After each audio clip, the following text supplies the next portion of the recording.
Instagram గురించి కొన్ని interesting facts ఏంటో చూద్దాం.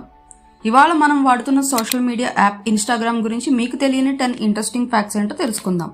ఇన్స్టాగ్రామ్ను మొదటగా బర్బన్ అనే పేరుతో ప్రారంభించారు.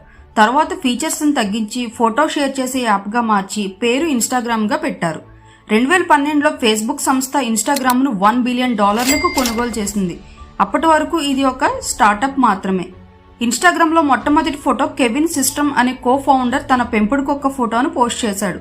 అదే ఇన్స్టాగ్రామ్లో తొలి పోస్ట్. ఇన్స్టాగ్రామ్ యాప్ 2010 అక్టోబర్ 6న రిలీజ్ అయ్యింది. మొదటి 24 గంటల్లోనే 25,000 మంది యూజర్లు దాన్ని డౌన్లోడ్ చేసుకున్నారు. నిజానికి ఇన్స్టాగ్రామ్ అంటే ఇన్స్టెంట్ ప్లస్ టెలిగ్రామ్ అనే 2 పదాలు మిక్సింగ్. అయితే చాలా మంది దీన్ని గ్రామ్ అని సరదాగా పిలుస్తూ ఉంటారు. ఇన్స్టాగ్రామ్లో అత్యధికంగా ఫాలోవర్స్ ఉన్న సెలబ్రిటీ క్రిస్టియానో రొనాల్డో. అతడి ఫాలోవర్స్ సంఖ్య 600 మిలియన్లు దాటింది. ఇన్స్టాగ్రామ్లో హ్యాష్ ట్యాగ్స్ ఉపయోగించడం వల్ల మీ పోస్ట్ మరింత మందికి చేరుతుంది. ఇదే ట్రెండ్ మొదటి నుంచి ఇన్స్టాగ్రామ్ పాపులర్ చేసింది. ఇప్పటికే లక్షలాది మంది చిన్న బిజినెస్లు తమ ఉత్పత్తులను ఇన్స్టాగ్రామ్ ద్వారా ప్రమోట్ చేస్తున్నారు. ఇది ఒక డిజిటల్ మార్కెట్లా మారింది. ఫోటోలకు వచ్చే లైక్లు, కామెంట్స్ వల్ల డోపమైన్ అనే కెమికల్ విడుదలవుతుంది. ఇదే మనకు ఆనందం కలిగిస్తుంది.